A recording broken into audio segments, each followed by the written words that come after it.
ଅଷ୍ଟମ ଶ୍ରେଣୀ ସାମାଜିକ ବିଜ୍ଞାନ ଅଧ୍ୟୟନ ଭାରତ ଓ ଆମ ପୃଥିବୀ ପ୍ରଥମ ଅଧ୍ୟାୟ ପ୍ରାକୃତିକ ସମ୍ବଳ ଓ ତା'ର ବ୍ୟବହାର ପ୍ରଶ୍ନ ଓ ଅଭ୍ୟାସ କାର୍ଯ୍ୟ। ଏକ ନମ୍ବରଟି କହିଛି ଆମେ ଆଜି ଯାହାକୁ ନବୀକରଣ ଯୋଗ୍ୟ ସମ୍ବଳ ବୋଲି ଭାବୁଛେ ତାହା ଆସନ୍ତାକାଲିକୁ କିପରି ନବୀକରଣ ଅଯୋଗ୍ୟ ହୋଇଯିବ। ଏହି ଘଟଣାକୁ ରୋକିବା ପାଇଁ କେଉଁ କେଉଁ ପଦକ୍ଷେପ ନିଆଯାଇପାରିବ ଲେଖ। ଆନ୍ସାର।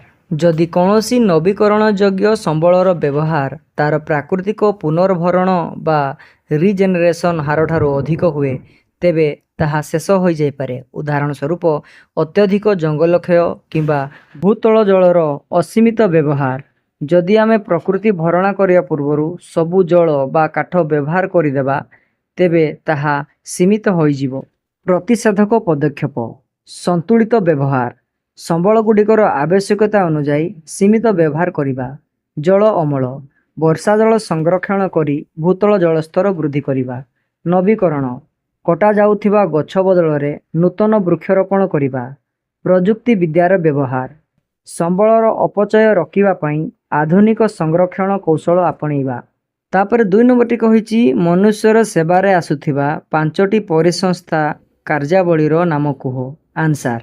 ପରିସଂସ୍ଥା ମାନବ ସମାଜର କଲ୍ୟାଣ ପାଇଁ ଅନେକ ଗୁରୁତ୍ୱପୂର୍ଣ୍ଣ କାର୍ଯ୍ୟ କରିଥାଏ। ସେଥିମଧ୍ୟରୁ 5ଟି ମୁଖ୍ୟ କାର୍ଯ୍ୟ ହେଲା 1 ନମ୍ବରରେ ପରାଗ ସଙ୍ଗମ। କୀଟପତଙ୍ଗ ଯଥା ମହୁମାଛି ପ୍ରଜାପତିମାନେ ଶସ୍ୟ ଓ ଉଦ୍ଭିଦର ବଂଶବୃଦ୍ଧିରେ ସାହାଯ୍ୟ କରନ୍ତି ଯାହା ଖାଦ୍ୟ ଉତ୍ପାଦନ ପାଇଁ ଅପରିହାର୍ଯ୍ୟ। 2 ନମ୍ବରରେ ଜଳ ବିଶୋଧନ ଜଙ୍ଗଲ ଏବଂ ଜଳାଶୟଗୁଡ଼ିକ ପ୍ରାକୃତିକ ଭାବେ ଜଳକୁ ପରିଷ୍କାର କରିବା ସହ ଭୂତଳ ଜଳସ୍ତର ବୃଦ୍ଧିରେ ସାହାଯ୍ୟ କରନ୍ତି। ନମ୍ବର 3ରେ ଜଳବାୟୁ ନିୟନ୍ତ୍ରଣ ଉଦ୍ଭିଦ ଜଗତ ବାୟୁମଣ୍ଡଳରୁ ଅଙ୍ଗାରକାମ୍ଳ ଗ୍ରହଣ କରି ଅମ୍ଳଜାନ ପ୍ରଦାନ କରନ୍ତି ଯାହା ପୃଥିବୀର ତାପମାତ୍ରା ନିୟନ୍ତ୍ରଣ କରିବାରେ ସାହାଯ୍ୟ କରେ। 4 ନମ୍ବରରେ ମୃତ୍ତିକା ଉର୍ବରତା ପରିସଂସ୍ଥାରେ ଥିବା ଅଣୁଜୀବମାନେ ମୃତ ଜୈବିକ ପଦାର୍ଥକୁ ପଚାଇ ପୋଷକ ତତ୍ତ୍ୱ ପ୍ରଦାନ କରନ୍ତି ଯାହା ମାଟିର ଉର୍ବରତା ବଢ଼ାଇବା ସହ କୃଷି କାର୍ଯ୍ୟରେ ସାହାଯ୍ୟ କରେ। 5 ନମ୍ବର ପଏଣ୍ଟରେ ଖାଦ୍ୟ ଓ ସମ୍ବଳ ଯୋଗାଣ ପରିସଂସ୍ଥା ଆମକୁ ବିଭିନ୍ନ ପ୍ରକାରର ଖାଦ୍ୟ ଯଥା ଫଳ ଶସ୍ୟ ମାଛ ଏବଂ ଜୀବିକା ପାଇଁ କାଠ ଔଷଧ ଇତ୍ୟାଦି ଯୋଗାଇଥାଏ। ତାପରେ 3 ନମ୍ବରଟି କହିଛି ନବୀକରଣ ଯୋଗ୍ୟ ସମ୍ବଳ ଗୁଡ଼ିକ କ'ଣ? ସେଗୁଡ଼ିକ ନବୀକରଣ ଅଯୋଗ୍ୟ ସମ୍ବଳ ଠାରୁ କିପରି ଭିନ୍ନ?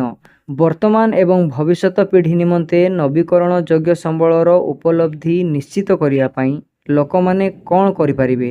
ଏହାର 2ଟି ଉଦାହରଣ ଦିଅ। ଆନ୍ସାର। ନବୀକରଣ ଯୋଗ୍ୟ ସମ୍ବଳ ଯେଉଁ ପ୍ରାକୃତିକ ସମ୍ବଳଗୁଡ଼ିକ ବ୍ୟବହାର କଲେ ମଧ୍ୟ ପ୍ରାକୃତିକ ପ୍ରକ୍ରିୟାରେ ପୁଣି ଭରଣା ହୋଇଯାଏ ସେଗୁଡ଼ିକ ନବୀକରଣ ଯୋଗ୍ୟ ସମ୍ବଳ କୁହାଯାଏ ଯଥା ସୂର୍ଯ୍ୟକିରଣ ପବନ ଜଳ ଏବଂ କାଠ। ପାର୍ଥକ୍ୟ ନବୀକରଣ ଯୋଗ୍ୟ ସମ୍ବଳଗୁଡ଼ିକ ଅସରନ୍ତି କିନ୍ତୁ ଅନବୀକରଣ ଯୋଗ୍ୟ ସମ୍ବଳ ଯଥା ପେଟ୍ରୋଲ କୋଇଲା ସୀମିତ। ଅନବୀକରଣ ଯୋଗ୍ୟ ସମ୍ବଳ ଥରେ ଶେଷ ହୋଇଗଲେ ତାକୁ ପୁଣି ତିଆରି କରିବା ପାଇଁ ଲକ୍ଷ ଲକ୍ଷ ବର୍ଷ ସମୟ ଲାଗିଥାଏ। ସଂରକ୍ଷଣ ପାଇଁ ପଦକ୍ଷେପ ଏହି ସମ୍ବଳଗୁଡ଼ିକର ସନ୍ତୁଳିତ ବ୍ୟବହାର ଏବଂ ଅପଚୟ ରୋକିବା ଆବଶ୍ୟକ। ଫର ଏକ୍ଜାମ୍ପଲ 1 ଜିଲ୍ଲା ବା ସହରଗୁଡ଼ିକରେ ସୌରଚାଳିତ ଷ୍ଟ୍ରିଟ୍ ଲାଇଟ୍ ଲଗାଇବା ଯାହାଦ୍ୱାରା କୋଇଲା ଉପରେ ନିର୍ଭରଶୀଳତା କମିବ। ଏକ୍ଜାମ୍ପଲ ନମ୍ବର 2 ଜଙ୍ଗଲରୁ କାଠ କାଟିବା ପରେ ସେହି ସ୍ଥାନରେ ପୁନର୍ବାର ନୂତନ ବୃକ୍ଷ ରୋପଣ କରିବା ଯାହାଫଳରେ ଜଙ୍ଗଲ ସମ୍ପଦ ବଜାୟ ରହିବ। ତାପରେ 4 ନମ୍ବରଟି କହିଛି ତୁମ ଘର ଏବଂ ଆଖପାଖରେ ପ୍ରାକୃତିକ ସମ୍ବଳ ବ୍ୟବହାର ସମ୍ପର୍କିତ ସଚେତନତାକୁ ସୂଚାଉଥିବା ସାଂସ୍କୃତିକ ଅଭ୍ୟାସ ଗୁଡ଼ିକ ଚିହ୍ନଟ କର। ଆନ୍ସାର। ଆମ ଘର ଏବଂ ଆଖପାଖରେ ପ୍ରାକୃତିକ ସମ୍ବଳର ସୁବିନିଯୋଗ ଏବଂ ସଂରକ୍ଷଣ ପାଇଁ ଅନେକ ସାଂସ୍କୃତିକ ଅଭ୍ୟାସ ବା ପରମ୍ପରା ଦେଖିବାକୁ ମିଳେ ଯଥା ବୃକ୍ଷ ପୂଜା ବର ଓସ୍ତ ଏବଂ ତୁଳସୀ ଗଛକୁ ପବିତ୍ର ମାନି ପୂଜା କରାଯାଏ ଯାହାଫଳରେ ଏହି ଗଛଗୁଡ଼ିକୁ କେହି କାଟନ୍ତି ନାହିଁ ଏବଂ ପରିବେଶ ସନ୍ତୁଳିତ ରହେ। ତାପରେ ପବିତ୍ର ବନୀକରଣ ଗ୍ରାମାଞ୍ଚଳରେ କିଛି ନିର୍ଦ୍ଦିଷ୍ଟ ଜଙ୍ଗଲ ପଟ୍ଟିକୁ ଦେବାଦେବୀଙ୍କ ପୀଠ ମାନି ସଂରକ୍ଷିତ ରଖାଯାଏ ଯାହାଦ୍ୱାରା ଜୈବ ବିବିଧତା ବଜାୟ ରହିଥାଏ। ତାପରେ ପରିବେଶ ଅନୁକୂଳ ସାମଗ୍ରୀ ବିଭିନ୍ନ ପର୍ବପର୍ବାଣୀରେ ପ୍ଲାଷ୍ଟିକ ବଦଳରେ କଦଳୀପତ୍ର ଖଲିପତ୍ର ଏବଂ ମାଟି ପାତ୍ରର ବ୍ୟବହାର କରାଯାଏ ଯାହା ପ୍ରଦୂଷଣ ମୁକ୍ତ। ତାପରେ ଜଳାଶୟ ସଂରକ୍ଷଣ ପୁଷ୍କରିଣୀ ଏବଂ କୂଅ ଭଳି ଜଳ ଉତ୍ସଗୁଡ଼ିକୁ ପୂଜା କରାଯାଏ ଏବଂ ନିୟମିତ ସଫା ରଖାଯାଏ, ଯାହା ଜଳ ସଂରକ୍ଷଣରେ ସାହାଯ୍ୟ କରେ। ତାପରେ ସରଳ ଜୀବନଶୈଳୀ, ଧାର୍ମିକ ପର୍ବ ସମୟରେ ଉପବାସ ଏବଂ ସୀମିତ ସମ୍ବଳର ବ୍ୟବହାର ଅନାବଶ୍ୟକ ଅପଚୟକୁ ରୋକିଥାଏ। ତାପରେ 5 ନମ୍ବରଟି କହିଛି ଆମର ଆବଶ୍ୟକ ସାମଗ୍ରୀ ଉତ୍ପାଦନ ସମୟରେ କେଉଁ ସବୁ ବିଷୟଗୁଡ଼ିକ ପ୍ରତି ଧ୍ୟାନ ଦେବା ଆବଶ୍ୟକ? ଆନ୍ସାର, ଆମର ଆବଶ୍ୟକ ସାମଗ୍ରୀ ଉତ୍ପାଦନ ସମୟରେ ନିମ୍ନଲିଖିତ ମୁଖ୍ୟ ବିଷୟଗୁଡ଼ିକ ପ୍ରତି ଧ୍ୟାନ ଦେବା ଆବଶ୍ୟକ।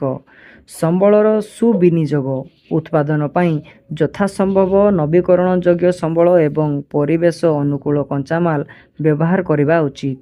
ଶକ୍ତି ଦକ୍ଷତା, ଉତ୍ପାଦନ ପ୍ରକ୍ରିୟାରେ କମ୍ ଶକ୍ତି ବ୍ୟବହାର କରିବା ଆବଶ୍ୟକ, ଯାହାଫଳରେ ବାୟୁମଣ୍ଡଳକୁ ନିର୍ଗତ ହେଉଥିବା ଅଙ୍ଗାରକାମ୍ଳ ଭଳି କ୍ଷତିକାରକ ଗ୍ୟାସର ପରିମାଣ ବା କାର୍ବନ ଫୁଟପ୍ରିଣ୍ଟ ହ୍ରାସ ପାଇବ। ବର୍ଜ୍ୟବସ୍ତୁ ହ୍ରାସ, ସାମଗ୍ରୀକୁ ଏପରି ଭାବେ ପ୍ରସ୍ତୁତ କରିବା ଉଚିତ ଯେପରି ସେଥିରୁ ବାହାରୁଥିବା ବର୍ଜ୍ୟବସ୍ତୁର ପୁନଃଚକ୍ରଣ ଏବଂ ପୁନଃ ବ୍ୟବହାର କରାଯାଇପାରିବ। ତାପରେ ସ୍ଥାୟିତ୍ୱ, ସାମଗ୍ରୀଗୁଡ଼ିକ ଯେପରି ଅଧିକ ଦିନ ପର୍ଯ୍ୟନ୍ତ ରହିପାରିବ ସେଥିପ୍ରତି ଧ୍ୟାନ ଦେବା ଉଚିତ। ଏହାଦ୍ୱାରା ବାରମ୍ବାର ନୂଆ ଜିନିଷ ତିଆରି କରିବା ଆବଶ୍ୟକ ପଡ଼ିବ ନାହିଁ ଏବଂ ସମ୍ବଳ ସଂରକ୍ଷିତ ରହିବ।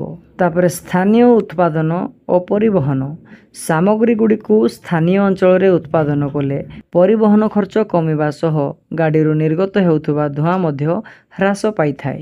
ଯଦି ଆପଣମାନଙ୍କୁ ଏହି ଭିଡ଼ିଓଟି ଭଲ ଲାଗିଛି ତେବେ ଏହି ଚ୍ୟାନେଲକୁ ସବସ୍କ୍ରାଇବ୍ କରିବା ପାଇଁ ଜମାରୁ ବି ଭୁଲିବେ ନାହିଁ। Thank you for watching.